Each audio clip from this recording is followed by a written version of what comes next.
Olá, querido, graça e paz. Nós estamos aqui mais uma vez para esta edição, estudando a Bíblia. É o quarto vídeo ou a quarta live desta segunda série de Estudando a Bíblia.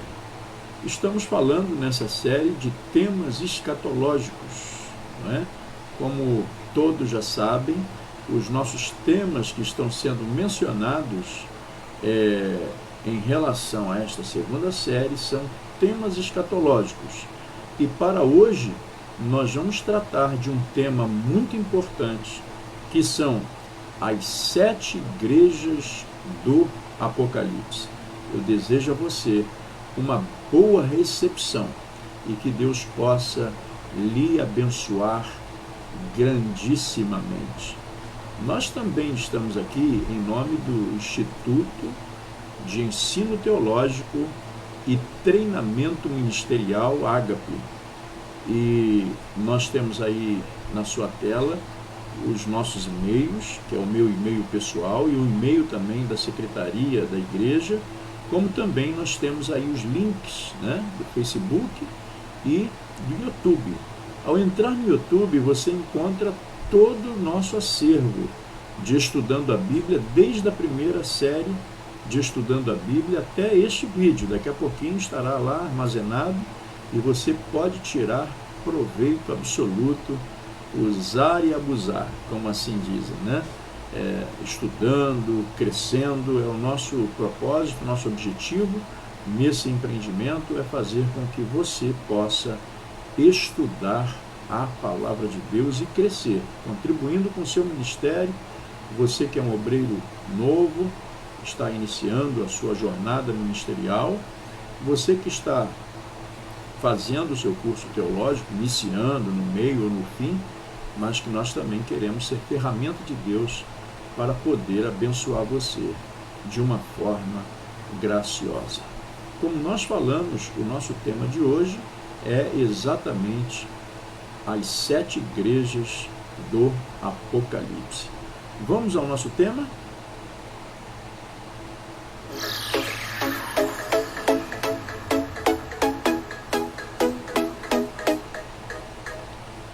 Certamente você já ouviu falar sobre as 7 igrejas da Ásia Menor, que são originalmente as destinatárias do livro do Apocalipse.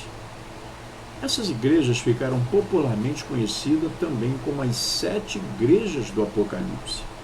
É importantíssimo para um estudo correto do livro do Apocalipse conhecermos um pouco mais sobre essas igrejas.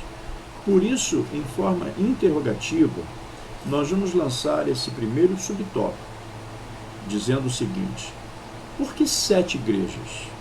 Na forma ou na modalidade interrogativa, para que nós possamos, junto com você, respondermos esta pergunta. Por que 7 igrejas? Primeiramente, nós precisamos entender que o número 7 é muito representativo na construção do livro de Apocalipse. O número 7 é aplicado explicitamente 54 vezes em todo o livro, incluindo as 7 igrejas, 7 estrelas, 7 espíritos, né? 7 selos, 7 trombetas, 7 taças e aí por diante. Se você quiser saber mais sobre esse tema, ou seja, sobre a questão da razão do emprego do número 7, em temas futuros nós estaremos tratando especificamente deste tema. Implicitamente, nós temos várias aplicações, como 7 seções que dividem o livro, 7 bem-aventuranças, 7 referências à palavra de Deus, 7 vezes a referência a Deus Todo-Poderoso, dentre outras e outras referências. Basicamente, o número 7, aqui mencionado tantas vezes no livro de Apocalipse, representa a totalidade, algo completo. Sendo assim, uma boa explicação sobre o porquê de 7 igrejas é a indicação de que o livro é bem atual. Atual para todas as igrejas, de todas as épocas. Porém, se desconsiderar que as 7 igrejas descritas são as destinadas primárias, ou as destinatárias primárias, digo, é importante dizer que na Ásia Menor existem outras igrejas. Por exemplo, a igreja em Colossos. E isso nos leva a outra pergunta. Qual foi o critério da escolha das 7 igrejas?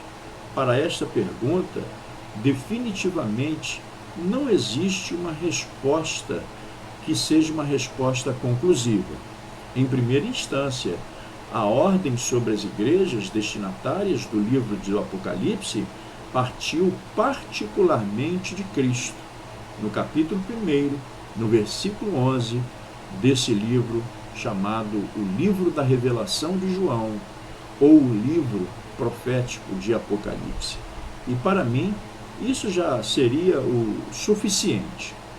Uma explicação utilizada por alguns estudiosos é que as 7 igrejas já escolhidas estavam próximas uma das outras, no mínimo, ou digo no máximo, uns 55 quilômetros, interligadas por todas as estradas romanas, o que facilitaria a troca de correspondência.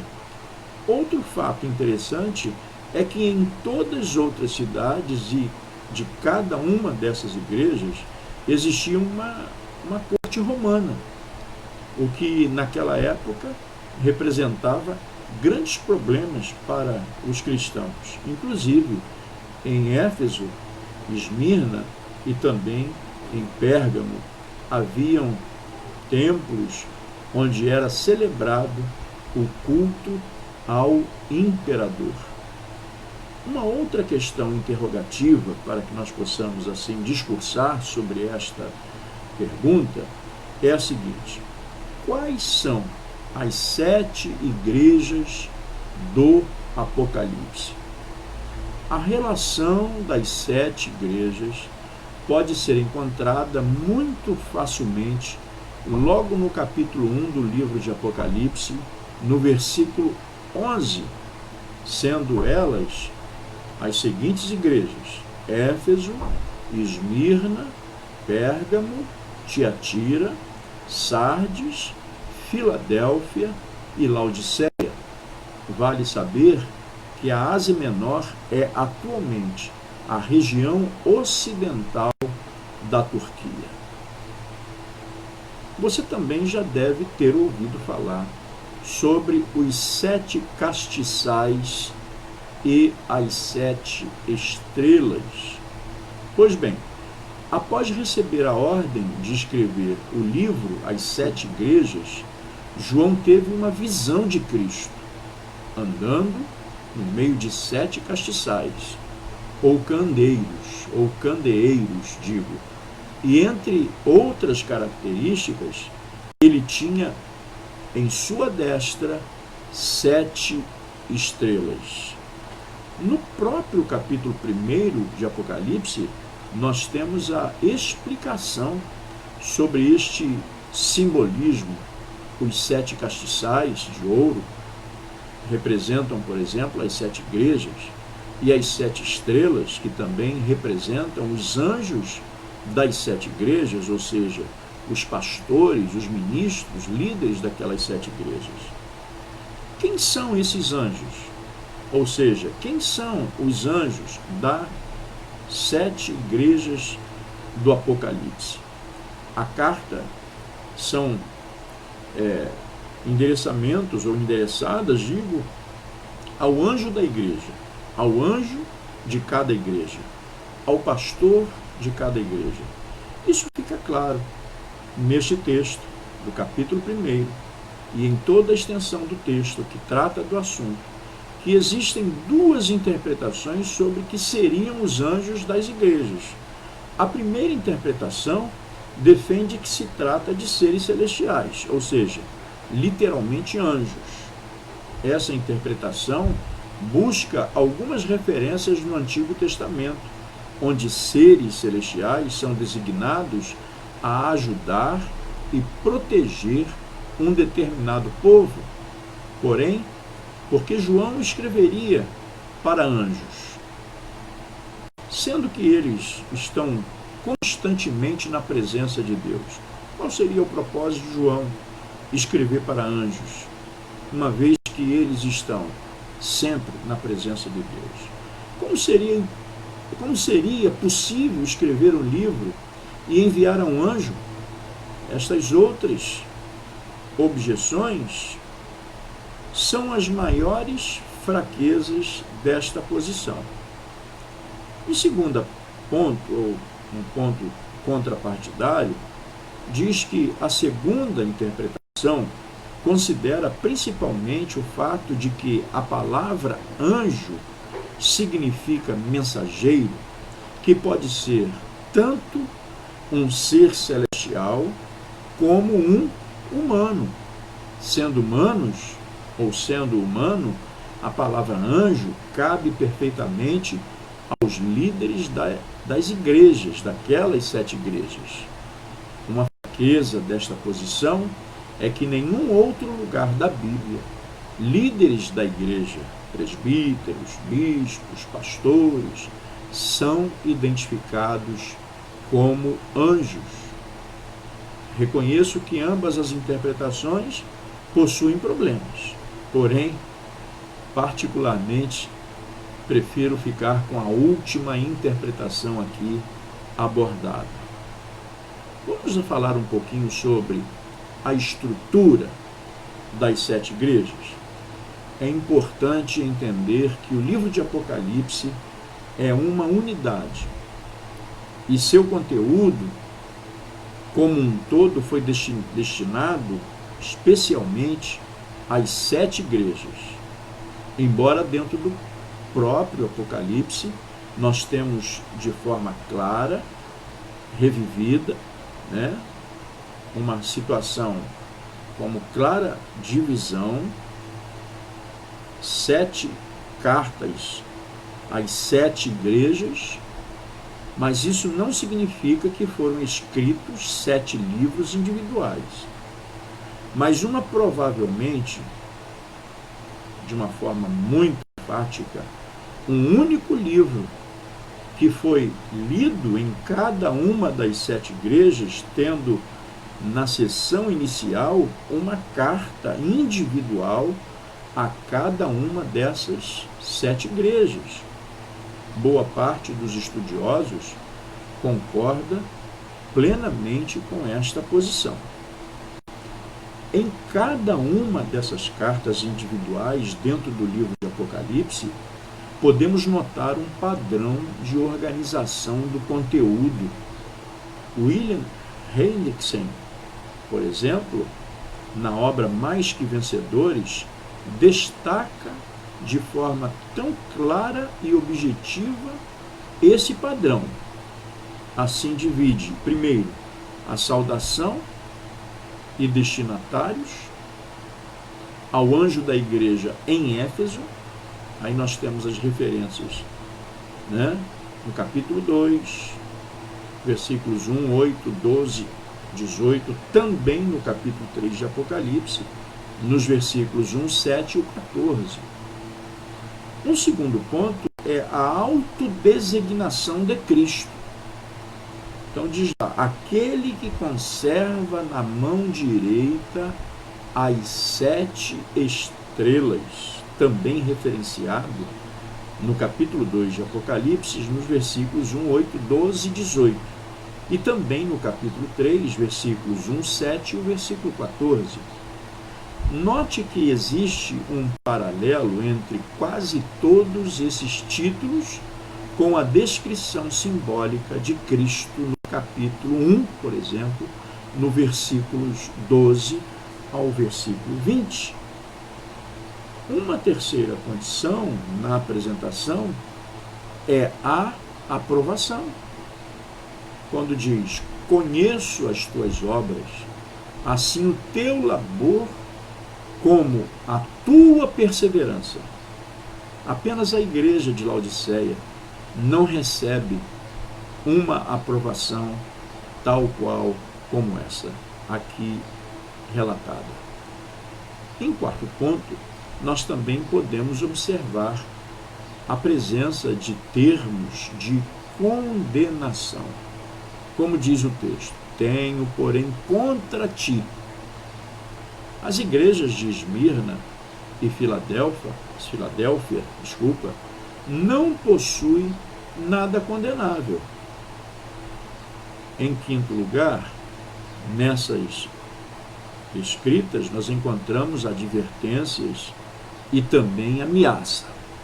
Quando diz o texto, lembra-te, pois, de onde caíste, se não por diante, né?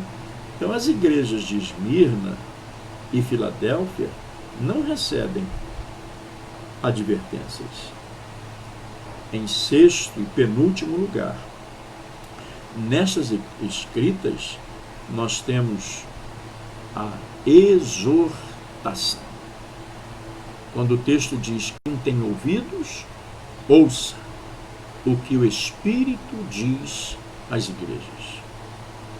E por último, nós temos a presença da afirmação de promessas, quando o texto também relata, ao vencedor, dar-lhe-ei de comer da árvore da vida. Impressionante. E é bom nós estarmos observando em relação ao que acabamos de dizer.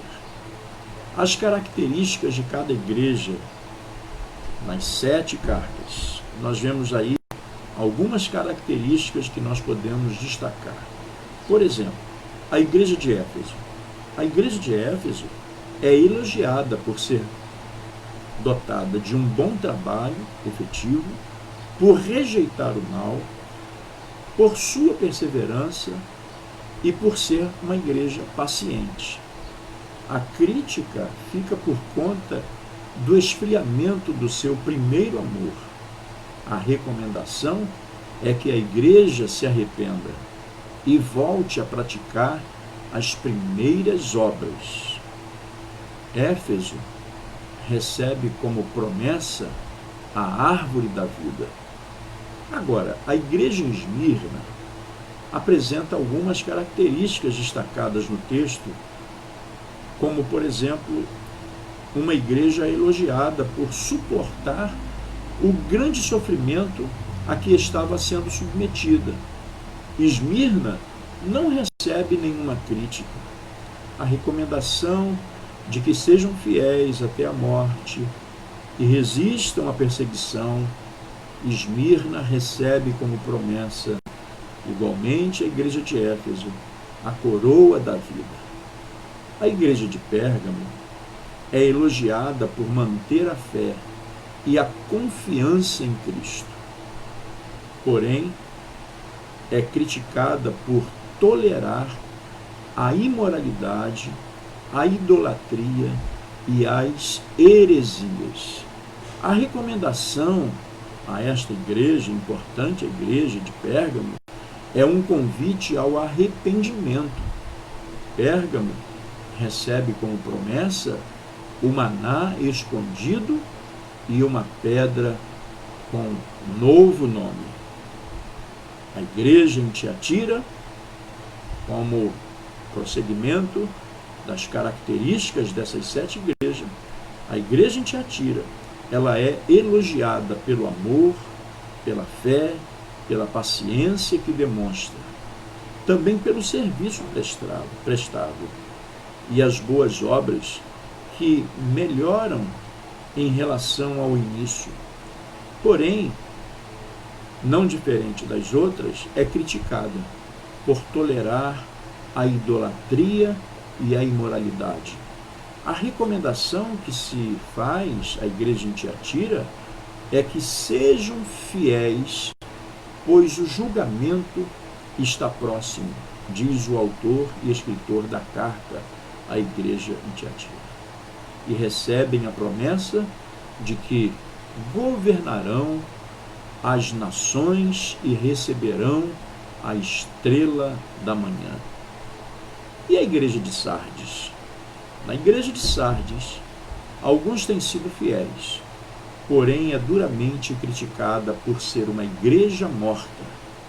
A recomendação é para que se arrependam e fortaleçam-se o que ainda lhes restava. Aos fiéis é garantida por promessa, vestidos brancos. A igreja em Filadélfia é elogiada por perseverarem na fé, por obedecerem a Cristo e honrarem o nome de Cristo. Filadélfia não recebe nenhuma crítica. A recomendação é para que sejam fiéis, e para a igreja em Filadélfia é feita a promessa de um lugar na presença de Deus, um novo nome e a nova Jerusalém. E a última igreja, a igreja de Laodiceia. Queridos, a igreja de Laodiceia é elogiada em nada. Ela não é elogiada. Ao contrário, ela é criticada por ser morna, uma igreja morna, indiferente, e por não perceber a própria condição miserável em que se encontra. Laodiceia recebe a recomendação para que se arrependam e serem zelosos, e os que vencerem receberiam ou viriam a receber a promessa de que compartilharão do trono de Cristo. Aí estão as características dessas 7 igrejas da Ásia Menor, a qual o livro de Apocalipse a estas igrejas é endereçado. Qual o significado das 7 igrejas do Apocalipse? Vamos ver? Resumidamente, existem 2 interpretações sobre o significado das 7 igrejas do Apocalipse. Uma defende que as 7 igrejas representam 7 eras, ou períodos sucessivos da história da igreja. A outra interpretação defende que as 7 igrejas representam as canções que ocorrem em qualquer período da história e se repetem constantemente, e não apenas períodos específicos, mas particularmente.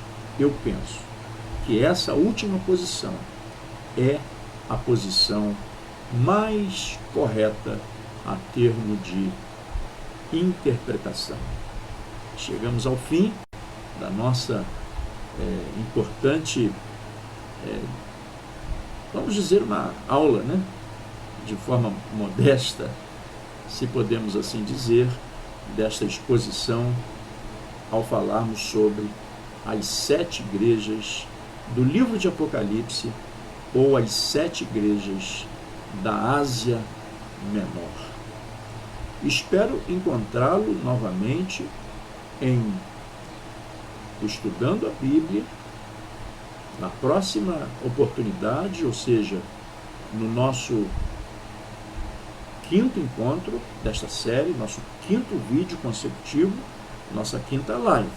Aí estão os nossos endereços, mais uma vez, para você anotar e entrar em contato conosco, caso assim você desejar. Não se coloque por trás de nenhum capricho, nenhuma restrição. Pode fazer contato conosco para pedir ajuda, e nós estaremos sempre à sua disposição para nos ajudar. Até o próximo encontro em Estudando a Bíblia. Se o Senhor assim nos permitir, estaremos aqui de volta na quinta-feira, nesse mesmo horário. Shalom Adonai.